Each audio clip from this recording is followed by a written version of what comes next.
hold on. Say the intro real quick. Let's talk about this. Let's talk about this real quick. All right. No, it's recording. Oh, it is? Yeah, go ahead. Yeah. Do the thing. What? No, this is it. This is staying in. No, it's not. This is staying. Yeah. Who edits? Okay. Let's see what happens. Welcome back to Keeping It Relevant. I'm Alex. I'm Cody. Start the conversation. All right. Are you going to open it with your relevant news updates? Okay, yeah. Hold on. So, hold on. There were conversations at Pleasantries. I'm a little hot right now with Alex. Yeah, in relevance news, there is no such thing as comic book fatigue. It is only mediocre fatigue. No. I never said comic book Stop. Superhero. I also never said that. You said superhero. Nowhere What did you? Did I say What fatigue. did you? What did, Nowhere in there did I say fatigue.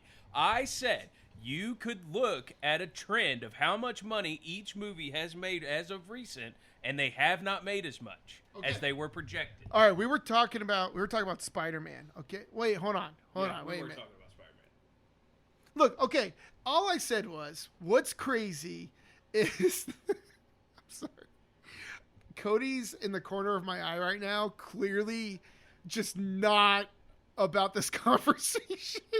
I'm just looking stuff Just up. his face and his phone. So, really quick, if you listen to the last episode, you'll know we had a mic break. So we have one mic right now. It's on a swivel.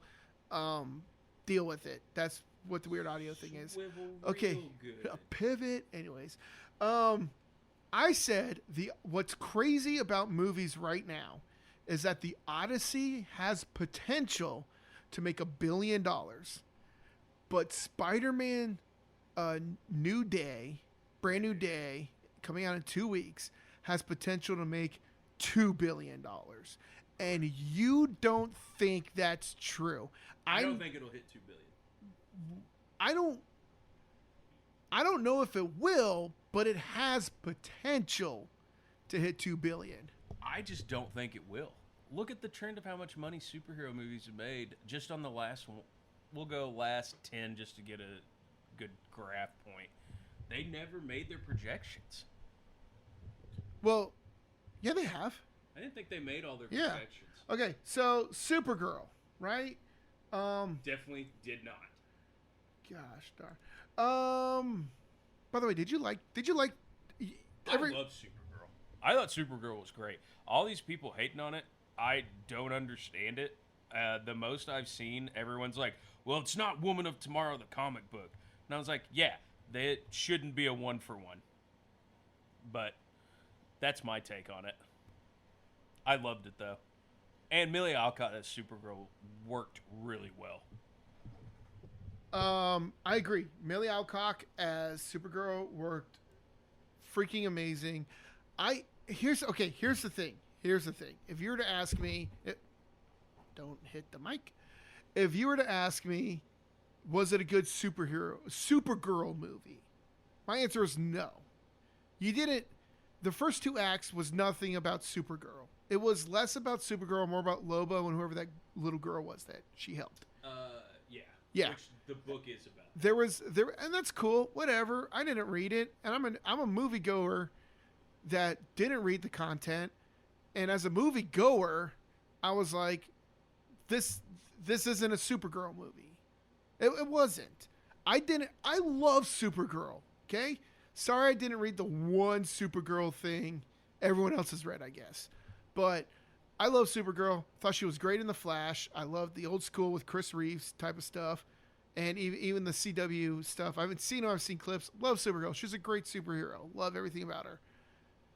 It didn't become a supergirl movie until the 3rd act. I loved the 3rd act. Well, she wasn't Supergirl in the... This is going to sound weird. She wasn't supposed to be Supergirl until the 3rd act. She never took on the mantle. The whole movie was about, like, coming to grips with that. What do you mean she didn't take on the mantle when they were like, oh, who's your cousin on Earth? Oh, that's Superman, and you? I'm Supergirl. She's obviously... But it was how she phrased it, though. She, like, was hesitant to use that in the grief. And it showed it in the flashbacks. She didn't necessarily want that. And especially No, with everything that's happened to that character in this rendition. I get that. Then give me a movie that's about Supergirl becoming Supergirl. Even if she's already established as Supergirl on Earth, give me the movie of her establishing herself as Supergirl and not more than a third of the movie it not being that. And then for some reason when she almost dies on a green sun planet, That I didn't like that. No, I didn't like that either. She was like, I guess I'll be Supergirl. Like, what? Because it was what? So this was a weird take on like a Supergirl origin story. I hated the Green Sun thing. You established Kryptonite in this movie, in this DCU, for the first time. Said it was real, and that it can make it to where it needs to go. Why not just put her on the planet that had a yellow sun and a red sun? Why did we have to establish this weird kryptonite sun variant? I didn't get that. I didn't like it. I don't think that worked real well for me. No, it didn't. It didn't, and like. Oh, also you could have got the same result if, for instance, if she bumped into Pinhead. Cannot think of that guy's name off the top of my head. Oh yeah, no, I know who you're talking about. Yeah.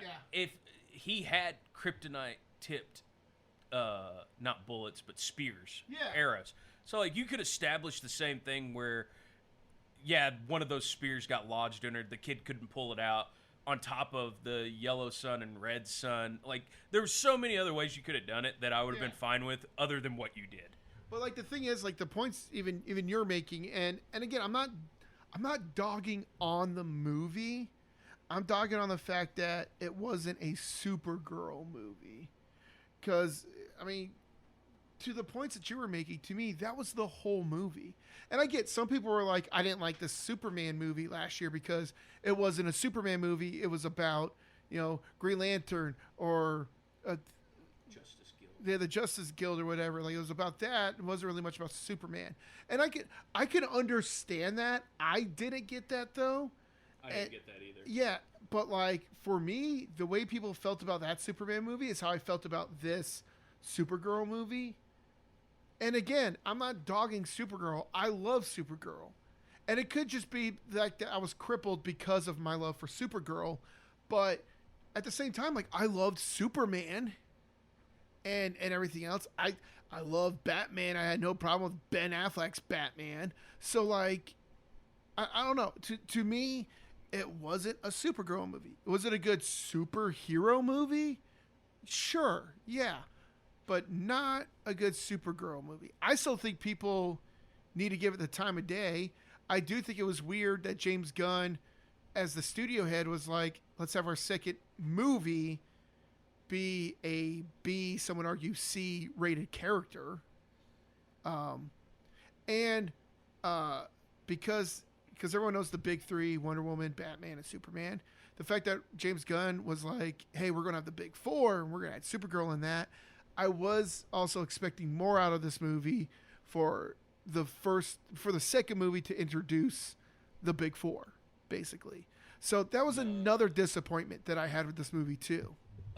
They've been on record saying that the big three weren't going to show up until the second Superman movie. That actually has not been confirmed.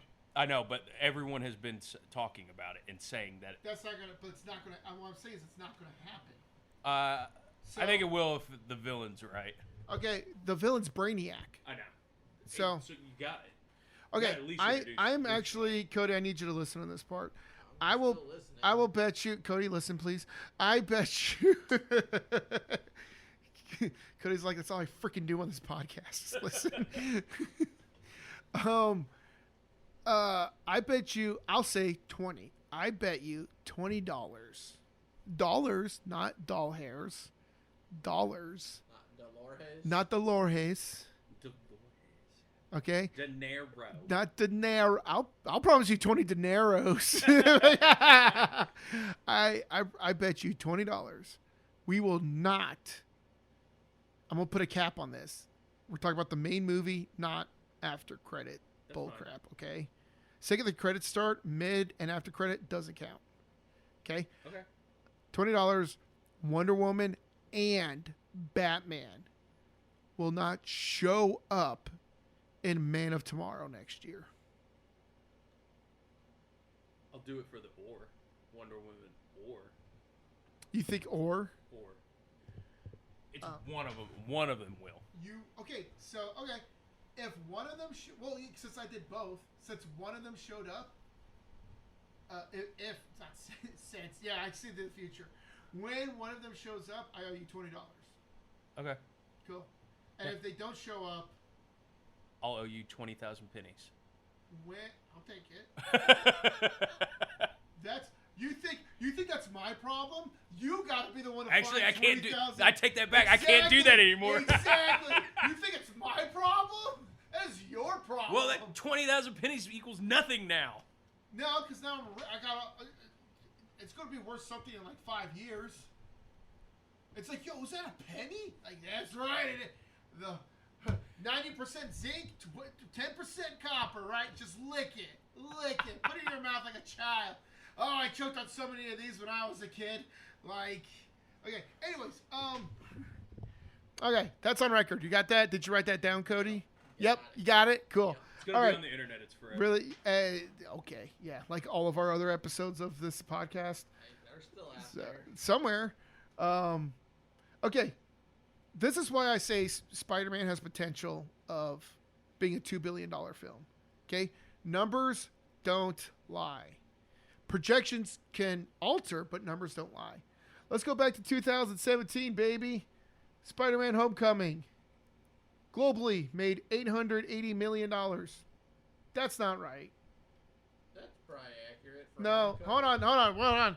I'm sorry. You said numbers don't lie, right? Hold on. You got that, right? Hold on. No, yep, hold on. 1 second. Gosh darn. This freaking thing. Homecoming. Here we go. Okay. Oh, that is right. I thought it made less. So you're saying it's going to do $1 billion, but you thought the first one made less than what it did. I thought the first one made like, I guess I was thinking of the international numbers. I thought it made like 500 million. Okay. All right. Well, look at me. Not knowing one. Does that count any re-releases on this? Because if they re-released it, that adds to the box office. Yeah, but still, money is money. Well, yeah, but it's going to throw off what you might have thought it'll throw off your initial. Okay, I think the most a movie's made on a re-release is like $20 million. So we could take this, give or take $20 million. Yeah. So, anyways, I think that was like Lord of the Rings or something stupid like that. I don't know. Anyways, we're wrong. Remember, we're wrong. It's with confidence. But we got so much confidence in here. It's spewing out of my ears. Anyways, so Homecoming, $880 million, okay? Spider-Man IP is amazing. Everyone loves Spider-Man. If you don't, you're a liar, okay? Unless you play Magic. No, you still love him. You just love to hate. Anyways, next is Far From Home. That one made $1.1 billion. It made $200 million more than the first one, okay? You made Cool. 400. Yeah. It'd be like 300. Yeah. Okay, Spider-Man No Way Home. $1.9 billion. It was, what is that? 90 $90 million away from joining the $2 billion club. That is a son of a gun, especially 3 movies. And the first one made $880 million. Now we're at a freaking nose hair away from $2 billion. That is why I say the Odyssey has potential to make $1 billion. Only 2 R-rated movies in history have made $1 billion. They're both comic book movies, ironically enough. That's Deadpool and Wolverine, which made the most, and then it's The Joker, which is the first R-rated movie to make $1 billion, and it's really good. Not the second one, the first one. So, Second one's bad. and I never saw it. It's bad. That's why I haven't seen it yet. I saw The Odyssey. It is the perfect movie. 10 out of 10, 5 stars, 2 thumbs up. I think it will make $1 billion. And by the way, before everyone's like, this guy over here throwing out $1 billion, there's only been like 14 or 16 movies ever that have made $1 billion. I understand it's a very exclusive club, and then you have the more exclusive, which is a $2 billion club, which only like 4 or 5 movies have ever made. Okay, so yeah, you got Titanic, Avatar. Way of Water. That one didn't make $2 billion. You said Avatar twice. Yeah. Oh yeah. Sorry, I was thinking. Shut up. Titanic, Avatar. Titanic just after adjustment for inflation, though. Like I don't think it. No. It made $2 billion. You sure? 100%. Okay. 100%. Plus, you can't adjust for inflation because if you're adjusting for inflation, you have to also adjust for a bunch of other things too. We're not talking about that. Anyways, so Titanic, Avatar 1, Avatar 2, Endgame, and Infinity War. I can tell you right now, Avatar 2 did not make $2 billion. Yeah, you said Avatar For twice. a fact, Yeah, Way of Water did not make $2 billion. I don't even know if it made $1 billion. You guys are about to freaking get your minds blown here. Bum bum bum bum bum bum bum bum bum bum bum bum. I know the spelling. Avatar 1, $2.92 billion. Avengers Endgame, $2.79 billion. Way of Water, $2.33 billion. Titanic, $2.2 billion. Star Wars Episode 7, that's the one I forgot, $2.07 billion. And Avengers Infinity War, $2.05 billion. We are not counting this one. I will explain off camera why this actually doesn't count, and there's an actual viable. What is that? Is that a Netflix release? No, it's a Chinese release. I'll just say it right now. So every nation except for China puts their box office numbers through a third-party distributor to verify What the movie? box office numbers. Nizan 2. Oh, the animated one. Yeah. China is the only country that does not... Country, yeah, sorry. Continent would be Asia. Yes. The only country that does not submit their box office numbers through a third party, they just submit it straight. So anything that's made in China and through the Chinese, like Hollywood basically and stuff like that, when it gets submitted, when they submit their box office, it's just them submitting it. They don't have a third party second guessing everything. And if you were to take it seriously, this movie made $2 billion in a month. And then all of a sudden didn't make any more money. So that still doesn't make sense. Well, Anyways. there's a lot of people in China. Anyways, shut up. I almost thought you were serious that I saw that little thing in your eye and I was like, oh, he's messing with me. So anyways, yes. And then there, out of all these movies, out of the 1, 2, 3, 4, 5, 6 movies that have made $2 billion, 3 of them are James Cameron, 2 of them are comic book, and 1 of them is flippin' Star Wars, baby. 3 of those are James Cameron.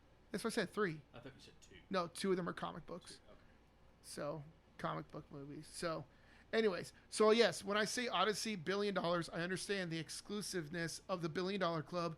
I understand the VIP exclusiveness of the $2 billion club.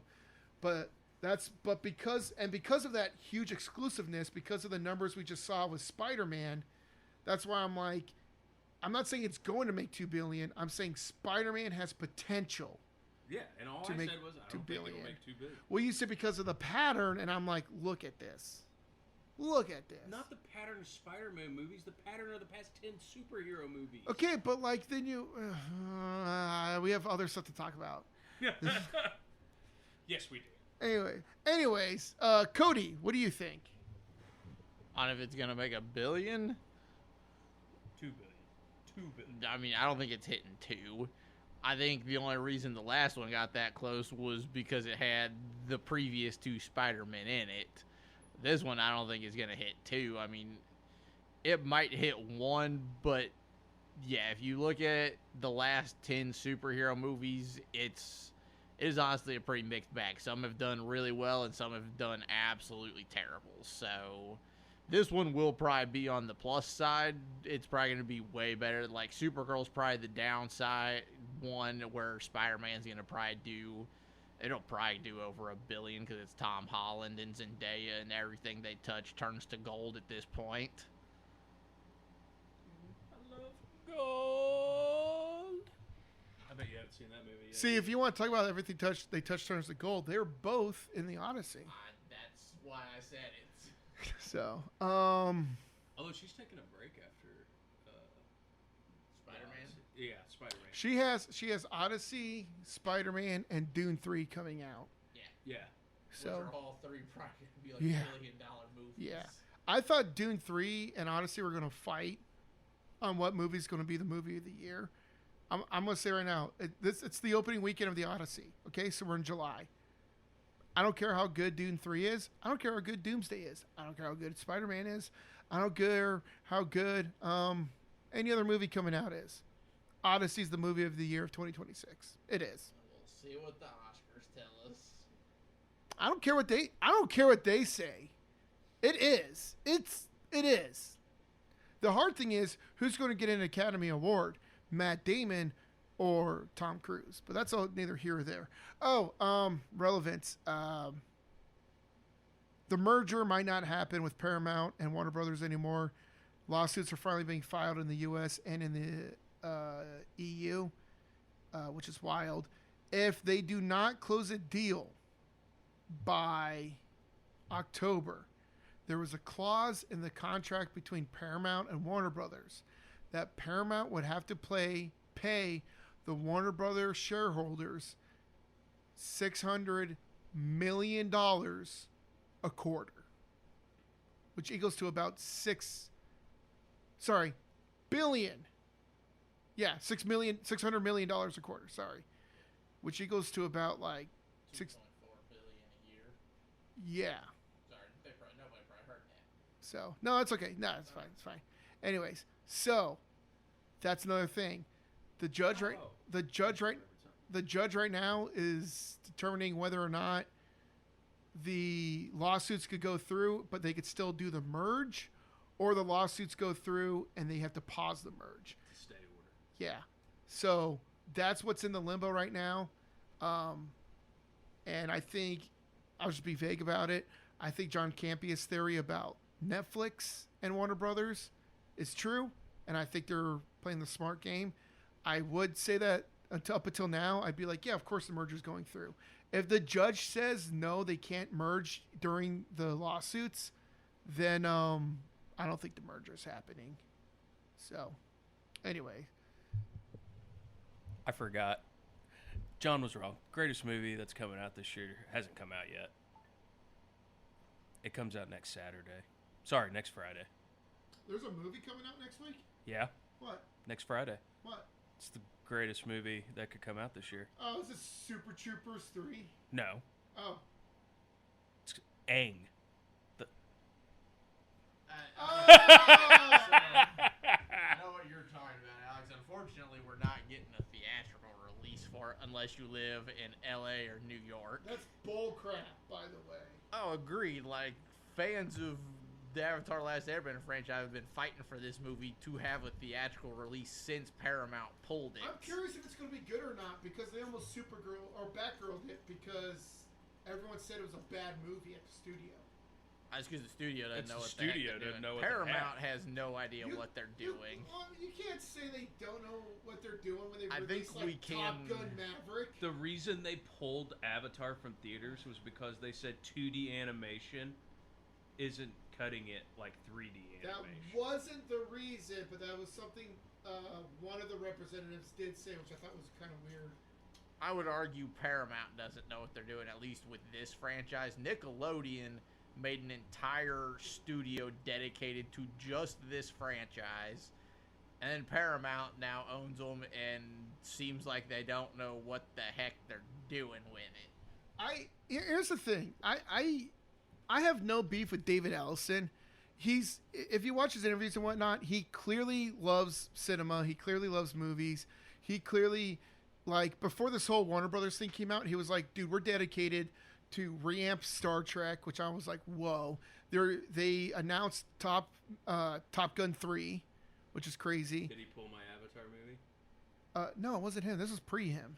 It was pre him? Yeah, no. So all the decisions about Avatar, like, yeah, he was CEO when it happened, but like the stuff. He's dead to No, me. no, gosh darn, the stuff that's like blaming Bob Iger for Bob Chapek stuff. Like, He's and dead then to me. Chapek. Oh my He pulled gosh, my Avatar. he didn't pull it. That's like that was already predetermined. I don't even know if he had the power to pull it back. Anyways, I admire David Ellison's passion for cinema. For business, I understand his dad's like the richest person in the world, but, and you know, I won't ever be in his footsteps or shoes, but maybe you shouldn't rely on your dad for all your business decisions. Yeah. Personally, but other than that, I got no beef with the guy. I didn't know he was 43. Especially if his dad's not involved in the industry. Exactly, and that's the hard part. Like, his dad has his own really good thing going, but then he's like pulling his dad in of like, hey, I need another $40 billion for this Paramount thing. It's like, bro, Paramount's got it. Like, let it bring back Star Trek. I don't know. Oh, that reminds me about Paramount and whatnot. Daniel McBride. We talked about this at Pleasantries last recording. Yes. He's making his first directorial debut. Guess what movie he's going to direct? I'll give you a hint. Hasbro. G.I. Joe. Yeah, baby. He wrote it and he's directing it. Does it have the Autobots in it? Joe? What? We're doing another G.I. Joe? Yes. Okay. Well, those G.I. Joes, it's been like 20 years since they came out, didn't it? We had a Channing Tatum G.I. Joe. When? Isn't that 20 years ago? I'm pretty sure it was after 05. Sorry, after 06. I don't remember Channing Tatum being in much by 06. 2009. Okay, so he's pushing it. So the last G.I. Joe project was Snake Eyes, which should have been good. That was 2021. Before that was 2013, then 2009. And then, of course, at the end of Rise of the Beasts, Transformers, they had the G.I. Joe show up. Yep. Which is pretty cool. So, and Probably then the best part of that movie. right? No, shut up. That was a good movie. It was okay. It was an okay movie. It's an okay movie. It but was- the best part was whenever he's, the end. Yeah, it's probably the best okay movie. But they already announced a crossover like 2 CinemaCons ago. I don't know if this will be it or if this will help with that. But Daniel McBride, directorial debut, G.I. Joe. Yep. Anyway, someone died. You talk about it. Why do you sound happy 30 about minutes that? into this episode, we're finally talking about what they wanted to talk about. Yes. Why'd you sound so happy about that? I did it. You got me. I said right off the bat of this podcast, like I am hot right now with energy. So, I'm sorry. Yes, I'll be a little more somber about it. We lost a great actor this week. And I'm going to have Alex talk about it because it's something he wants to talk about. And we'll just talk about it for a minute, and then we'll get into our discussion for today. That's fair. So we lost Sam Neill, which was a great actor. I know he's been battling cancer for quite some time now. I don't know the exact period of time, but his last movie is going to be, I want to say... Godzilla, baby! Yep, that's it. Yeah! His last movie will be coming out in Godzilla X Kong Supernova In March. But I don't know. He's one of our favorite doctors from Jurassic Park. One of our favorite antagonists in cosmic horror and Event Horizon. And he hunted Sean Connery, for God's sakes, in a submarine. So... I got nothing to add. I've seen one of his movies, and that's it. Which one? Jurassic Park 3. Yes, I know it's weird. It was literally because on, I think it was like TNT or whatever, when they would re-show movies, it was always number 3 was the one they showed. So that's it. Okay. Okay. I mean, it's not... Look, I liked Jurassic Park 3, but that's because I was 8 when it came out, I think. So whatever. Plus, you finally got to see those two dinosaurs duke it out, and like as a child, I'm like, whoa. Yeah. So, my favorite Sam Neill role, which I don't know why no one has mentioned, was the father in Bicentennial Man. I talked to Cody about that on the phone. That was a really good one because I was sitting there and I was like, no, he was a family man at one point and this and that, and then I was like, oh yeah, it's Robin Williams, Bicentennial Man. But that movie is also super sad. Yeah. Yeah, dude. Friggin', I remember we watched it in 8th grade, like in a classroom, and like we're all just trying not to cry. Yep. Like but like his role in teaching, what was Robin Williams' character, the robot? Alan. I think it was Alan. I feel like it's Alan. I'm gonna actually look that up real quick. But there we go, Bicentennial Man. Andrew. It was Andrew. There we go. Okay. Him as Sir Richard Martin was such a important character for the development of Andrew Martin, Robin Williams' character. And well, yeah, because his AI taught him like emotions. Well, but it was weird because he recognized that this Bicentennial Man was different and looked at the world different. And if he was assigned to any other family, they would have reset him, threw him away, rebooted him, whatever. But Sam Neill's character saw the potential of this robot to be a human. Yep. And then it's like the positive side of Frankenstein of like what makes you human, what makes you a monster, you know, where this is like what makes you a human or what makes you an entity that loves, you know, or as an entity that loves a human, you know. Mm-hmm. And I'm willing to say that just like Data in Star Trek, I don't think Andrew was a human being at the end, but he was closer to a human being than most people will ever be. Wrong. The World Congress said he was a human, and then he died. Okay, that is true. Actually, he died when they were telling him. He did. He actually didn't hear it. No. And then, and then there was the euthanasia at the end. Well, she kind of just said, "I'm ready to go too," and like pulled the machine. And one of the reasons in 8th grade that we watched that movie was so that we could talk about euthanasia. But I was like, that's at the freaking end of the movie. Why did we? Like, any excuse to watch Bicentennial Man, I guess. But yeah, that's my favorite Sam Neill role. I mean, of course, Jurassic Park is my favorite, but it's like, what's your favorite? See, mine's actually not either of these. Mine's Event Horizons. I love Event Horizon. I could not. Oh my gosh. I love it. Scares me so much. I can't. I love it. I don't know why. It's one of my favorite sci-fi horror movies ever. It's great. It's terrifying. Like getting trapped in an airlock and your eyes exploding. Everything about that movie. That's the first. I didn't even watch the movie. I just saw clips. That's the first time I felt like the most uneased and unsettled in a horror movie ever. Like I couldn't. I got nightmares. I got scared. I cried. I could not with that movie. I don't know what it was. But anyway, so unfortunately we did lose Sam Neill this week. So all right. You want to bring us into what we're supposed to be talking about? I guess I can. I thought that was your job. I can do it, but it's up to you. Go for it. Okay. All right. The main topic of today. I was advised to give a parental advisory. So, children, adults who can't handle funny, grown-up topics, and whatnots. Mostly profanity. Like sex? No, anyways. No. Today we're going to just ramble off a few of our favorite... be careful, I'm getting ready to say it. I'm going to give you a countdown. 1, 2, 3. We're going to say our favorite profanities or fuck bombs. Whoa! I know, right? What? I said it. In movies. Not like a list, just kind of talking about the ones we find to be like super funny or ones that work really well for the movies.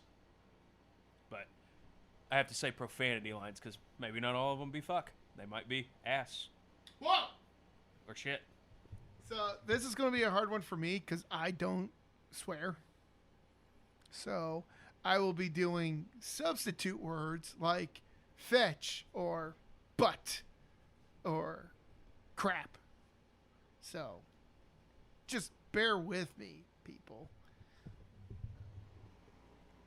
Are we going me first? Yeah. 'Cause you Okay. spun it all the way to you. Sure, I guess I'm starting. One I forgot about until I looked into it a second ago. Is from Happy Gilmore. I don't know if you all even know which one I'm talking about. It's I gotta find it again. Is it the Jackass one? No. It's I eat pieces of shit like you for breakfast. You eat pieces of shit for breakfast? That's a good one. the amount of confidence he had when he's like, I eat pieces of crap like you for breakfast. Like there was so much confidence in that, and then it's like you didn't really hear what you had to say, did you there, but I'm a big Adam Sandler fan, so finding that one again, I was like, that's got to be on here. I mean, Happy Gilmore's fantastic. That line just comes out of nowhere. it's hilarious. Yeah, are we just sticking with Cody, or are you going next? It's whatever. You can go next. All right, you can go next. Cool. So one of my favorite ones, and it's only because it took me so off guard and I wasn't ready for it, was Guardians of the Galaxy Volume 3 with Peter Quill and, oh my god, I can't think of her name.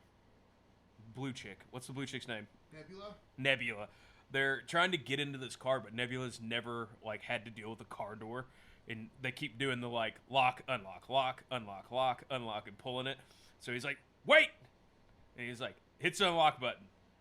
And she's like, now what do I do? And he was like, get in the fucking car! It's one of my favorite ones. That blew everyone off guard when it was said. Oh, it did. But it was so funny, too. Because the genuine frustration was right there. And then they get in the car, and she's like, I've never had to deal with anything like that. She was like, that's a horrible design.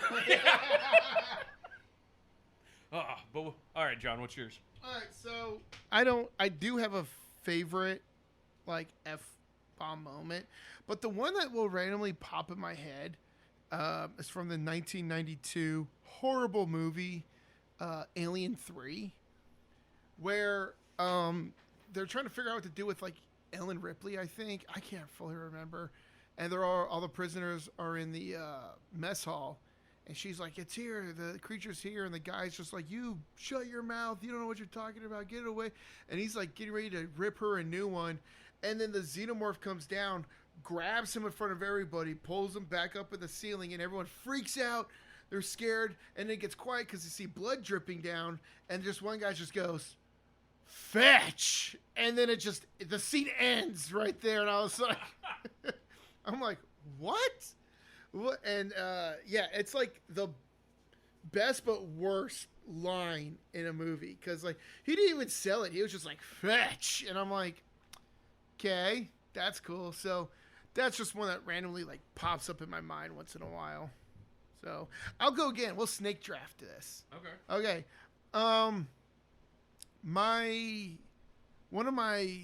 We'll get into my favorites. It's not really an F-bomb. The F-bomb's part of it. But there's also a curse word before it. And for me, when it comes to comedy, it's about the delivery, especially when it comes to a swear word. If you could really hit the punch on a swear word, you could have me laughing for minutes. Not even going to lie. 2009, Zombieland. When there's a lot of F words in that one. Yeah, right. Specifically when they're in Bill Murray's house. And, of course, every new place they go to, they got to look for Twinkies. And Woody Harrelson did great as his character.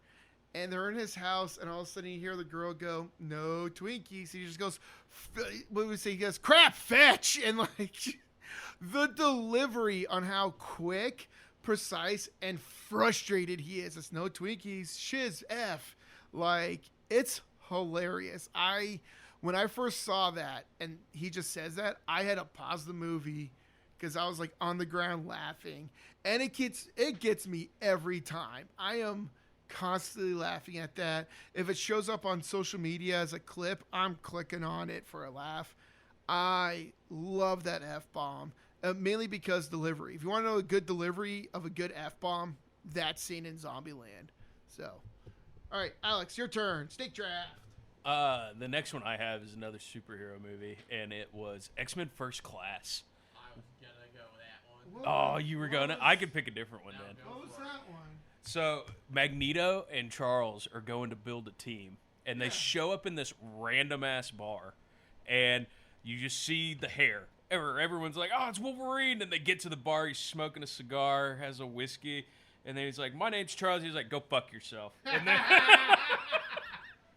And they just walk away. yeah, they just walk away. My favorite rebuttal to that was in Days of Future Past when he's like, "Oh, I do remember you. I'm going to see what you said to me. Go F yourself." And I was like, there you go. Payback time.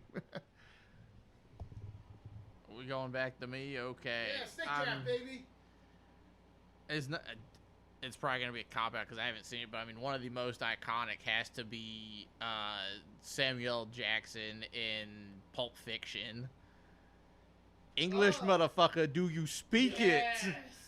Yes. That is one of my favorites. Yeah. Haven't seen Pulp Fiction yet. I know the clip though. It's one of the most iconic Does F-bombs. he look like a bee? Yeah. So I feel like you can't do a F-bomb list without at least mentioning it. Yeah, definitely. I love it. What else you got? I'll have to think. Come back to me. I'm running the snake draft. Oh, man. Oh. So I'll go to another one that's really funny. Well, it's funny, but it's not the fuck that you'll think of when I say the movie. But it's Die Hard. It's not the Yippee-Ki-Yay? Nope, it's not the Yippee-Ki-Yay. So this is the one where he's trying to like call the police, and he's up in Nakatomi Plaza hiding from all the people down at the bottom. You guys starting to remember that? Nope. No, it's been a long time since I've watched Die Hard. Okay, give me 1 second. I gotta make sure the wording's right. Okay. So he's on the phone with dispatch, and he's trying to get the cops to show up, and he was like, sorry, I'm thinking about it. He's like, "No fucking shit, lady. Do you? Do I sound like I'm ordering a pizza?" Yeah. Oh, like not expecting it, and he's just out of there. Like he's so tired of all the bullshit that's happening right now. But yeah, that was one of them that I thought of too. That I was like, pretty solid one. That's a good one. All right, back to me. Talking about delivery again. Most of these are about delivery, except for the Alien 3 one. The delivery was weird. If there's a movie that is incredible, but will make me laugh solely because of the F-bombs in it, and just everything about that, the delivery of each one of them too has to be The Big Lebowski. Specifically, John Goodman's character in The Big Lebowski. Every time he's like, shut the F up, man. I love it. Just every time he talks to Donnie, he's just like, hey, Walter. He's like, shut the F up, Donnie. Or he's like, hey, did you say they posted the schedule? Shut the F. What, they did? Or like, my favorite one is in the bar. Not the bar. They're in an auditorium, and they're watching some sort of like interpretive dance musical, and they're trying to talk, and Donnie keeps talking. He's like, shut the F up, Donnie. And he's like, shut the F up. And then, because they're in an auditorium, he goes, shut the F up, Donnie. And just immediately quiet again. Every time he says, shut the F up, Donnie, I lose it. I'm laughing so hard. And then he's like, am I the only one that cares about the flipping rules around here? Well, he's like holding the gun to the guy. Mark it 0. Like every F-bomb that John Goodman delivers in that movie is just pure F-bomb artistry. Like, I know I said Woody Harrelson's really good for delivery. That specific moment, he's good for delivery. But an ongoing great delivery of the F word or just swearing in general in a whole movie, John Goodman in The Big Lebowski takes the cake. It is hilarious. I love every bit of it. Cody, have you seen The Big Lebowski? shit. Well, I know. Oh, yeah. Right. Hold on. Say that in the mic really quick. I've seen Big Lebowski once. I couldn't tell you when it was. You've seen the Big Lebowski, but you're just like, the only Sam Neill thing I've seen was Jurassic Park 3. You sure Sam's in Big Lebowski? No, I'm saying I can't believe you've seen the Big Lebowski, but not Jurassic Park or anything Sam Neill's been in. The only reason I saw Jurassic Park 3 was it was on TV, so... We should... Hey, Alex, okay, real quick. Because I got done listening to the first episode because we just released it this week. And all the stuff, all the excuses Cody kept giving why he hasn't seen stuff. If he keeps up with these, I'm going to, rig his TV to just play all these movies on a loop. That's what we need to do is that's what I'm doing. Find an old school black box cable machine and just hook it up to his TV. Yes, and we gotta hide it so you can't find it. That way you'd have all the movies. And then we'll get rid of the PlayStation too. We'll hide the PlayStation so that he can't be like, well, I'm just going to play some video games then. And no. Well, hold on there. I'm usually on for the video games. Well, no, that's fine. But you've seen Jurassic Park. Yeah. Yeah, so you're fine. I also thought Jurassic Park was also on TV too. Yeah, no, it was. No, all these movies we've talked about been on TV. Yeah, so. I only ever saw number 3. I don't remember seeing the first one pop up that often. That's all I got for you. I want to start a GoFundMe or a Patreon just to raise money so you can have cable or streaming. And then just be like, this is the people's monies. You have to watch things. So, anyways, long story short, Big Lebowski, John Goodman's character, Walter. Great delivery every time he says the F word. So, Alex, we're back to you. Mine's not necessarily funny this time. It's funny, but not in the moment that you would think it is. But y'all ever watch Full Metal Jacket? No. Nope. Okay, so do you remember, I think it's Army Hammer? No. We said no. Do you remember, as we said, we haven't watched? Hey, Alex, keep going. Do you remember Army Hammer is what, he's the guy who's always played the drill sergeant character. Yeah. Hey, Alex. Hey, I remember, Alex. Yes, I know what you're talking about. Yes. Well, anyway, he's talking to Private Pile, and Private Pile's a piece of shit private in the Army, and this and that, and I guess he was getting on, I forgot he was getting onto another grunt in the barracks, and Private Pile started laughing, and he was like, Private Pile, if you don't wipe that stupid-ass grin off your face, I'm going to gout out your eyes and skull fuck the shit out of your head. But yeah, man. I love that. Full Metal Jacket's pretty good, but Private Pile sucks. Okay, real quick. There might have been some weird audio issues there. Along with the only one mic freaking working. I guess the interface and my computer acting weird. Or maybe normal, I guess. Every time Alex slams his freaking fists on the table and it cuts out the audio. So if the audio sounds a little finicky or anything like that, that's why. Sorry about that. Cody, we're on you though. We're your turn. Yeah. I'm going to go with one is from, I think it was actually on one of your least favorite movies, John. Oh, shoot. I'm going Team America. Shoot. Because when it comes up, it's the absurdity of it. At one point, it's just, Walmart, fuck yeah. Rock and roll, fuck yeah. Slavery, fuck yeah. Oh, gosh.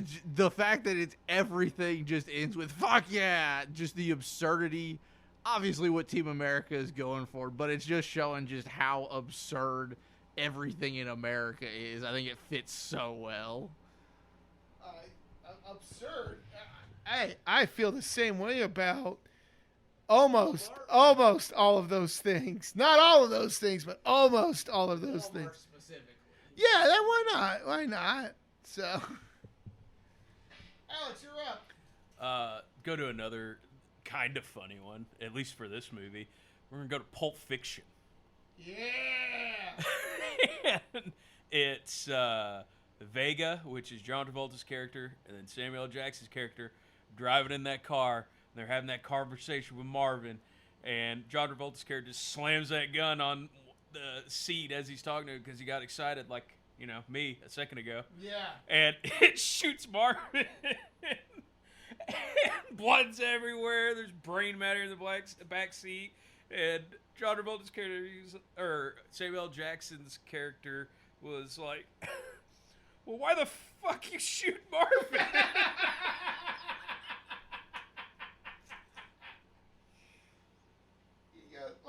I like the delivery on that. Because he's like, what happened? He goes, dude, I just shot Marvin in the face. And he's like, why the F do you shoot Marvin? Like, that was like John Travolta's like, I can't believe I just did that. And then someone's just like, why did you do that? And I'm like, why anything to this point? Holy crap, people. No, that's a good one, Alex. I like that one. Solid one. It's good. My final one is probably my favorite F-bomb because, like the Guardians of the Galaxy one, it came out of freaking nowhere. And that's in the 2006 movie, probably the only good Dane Cook movie, in my opinion. And yes, that is what's called The Life of Dan or Secret Life of Dan. Yeah, I didn't like that movie. But anyways, the best Dane Cook movie, 2006, Employee of the Month. When his friend is like blind, even though he has like 4 inches on for his glasses. They're at the kid's birthday party, and they're all laughing and making fun of Dane Cook. And Dane Cook has those pull poppers, right? And you know, like you got a party, you pull it, and the confetti comes out. He has like a handful of those, pulls them all at once because he knows his friend can't see, and he just shoots them at his friend. His friend just goes, "What the fetch?" and just scared out of his mind. And then they continue the conversation, and his friend is still looking around frantically as to what the F that was. It was hilarious. That's another one where, like, every time I watch that scene, I am on the ground, busting a gut laughing. That has to be my number one. I'm at the end of my list, by the way, but that has to be my number one favorite F-bomb. Said moment, delivery. It is, and honestly, like, watching it, you weren't expecting that either. You were with the guy. You were like, whoa, that was wild. So, loved it. It was great. Okay. Of course, everything on my list, I do recommend, but that specific one I recommend. Alien 3, not so much. Just look it up on YouTube. But everything else, like, watch the movies, get the full essence of the swearing. But that's everything on my list. Back to Alex, I guess. So I have another one, but like I can't go on the rant to give it justice. But if you guys have ever seen the Boondock Saints and Rocco's like dream rant, and but Rocco's rant and like the dream thing in Boondock Saints is hilarious. But give it justice. Just go look up the clip. Okay. Not gonna give us what the line was. Like, he ends it with, like, if you're not from Boston, then fuck you. Oh, gosh. Fair. I think my last one, I'm not going to lie, I didn't realize this was actually from the movie. I thought this was from an episode. It's South Park's Bigger, Longer, and Uncut. I'm not going to do the whole thing because there's a whole scene to it. But if you know the first two, you can't say fucking school, you fucking fat ass. Yeah. You hear that, you know exactly what the scene is. The whole thing's just fantastic. That might be one of the best scenes South Park's ever done. I'll agree. I don't like South Park, but I'll agree. That's actually really good. That's funny. I don't know. Satan and Trump's pretty funny. That's also funny. It's good, but that's more of like a long-running gag than like fair. a one-off. I never saw the Satan and Trump stuff. I've only seen the Satan and Osama. They bring that one back. They do. Oh yeah, doesn't like one of them get jealous of the other or something like that? Yeah, I've seen that one as. Anyways, I'm not gonna get into South Park, but is that the end of everyone's list? Okay, we're gonna have to cut it short, guys. I know Alex is in charge of this, but I do a lot of the production. I'm going to have to cut it short. not only do we have a microphone acting up, our interface for some reason keeps cutting out. So again, sorry if the audio is weird. Hope you guys had a good time with this episode. But yeah, I'm gonna. We don't know what's going on. We need to figure this out. So Give us your best F-bomb. yeah, like Cody said, give us your best F-bombs or swear words. Drop a link too if you have a clip of it. We would love to see what's up. Maybe educate Cody on more movies he doesn't know. Yeah. So yeah, let us know what you guys think of your favorite F-bombs or swear words. So all right, Alex, take us out. All right. You got anything, Cody? No. John? Nope. All right. This is Keeping It Relevant, and I'm Ron Burgundy. Go fuck yourself, San Diego.